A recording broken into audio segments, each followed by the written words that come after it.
2 अक्टूबर को जब आर्यन खान को हिरासत में लिया गया, उसके बाद जो है आर्यन अपने मम्मी पापा से वीडियो कॉल पर बात करना चाहता था। आर्यन के साथ सेल्फी लेने वाले शख्स किरण गोसावी ने कई चौंकाने वाले खुलासे किए हैं।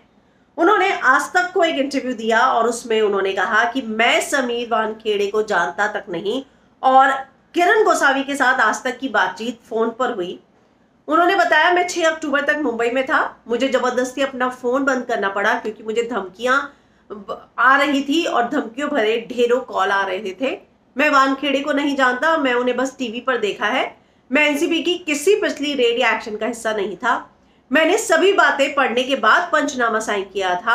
आर्यन खान ने मुझे उनकी मैनेजर से बात करवाने को कहा था क्योंकि उसका फोन उस समय उनके पास नहीं था, मेरे पास मेरा फोन था। उन्होंने यानी कि आर्यन ने मुझसे रिक्वेस्ट की थी कि मैं उनकी बातचीत उनकी मैनेजर या माँ बाप से करवा दूं।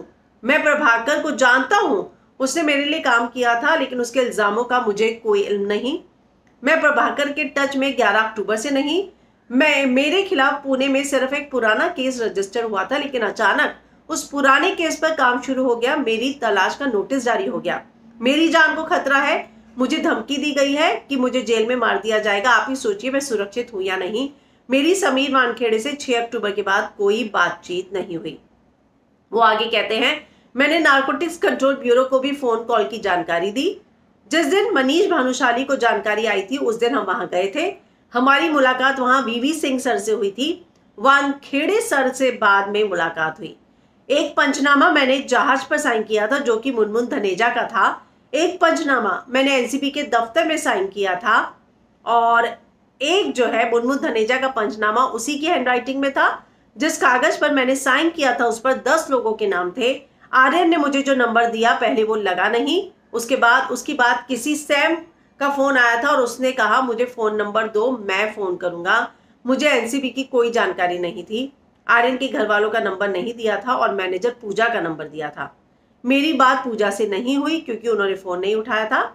उसने इनडायरेक्टली मुझे कहा था कि मुझे पैसा दो वरना पंचनामे पर जो साइन किया है उसके बारे में मैं कुछ बोल दूंगा।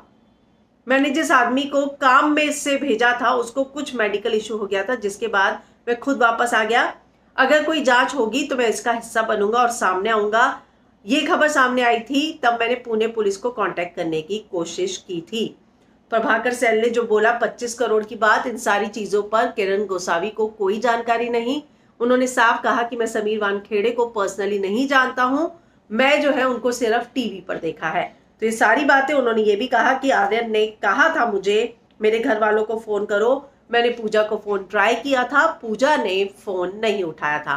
तो ये सारे खुलासे किरण गोसावी, वो सेल्फी मैन जिसकी सेल्फी बहुत वायरल हुई थी, उसने अब आज तक के साथ बातचीत में किए हैं।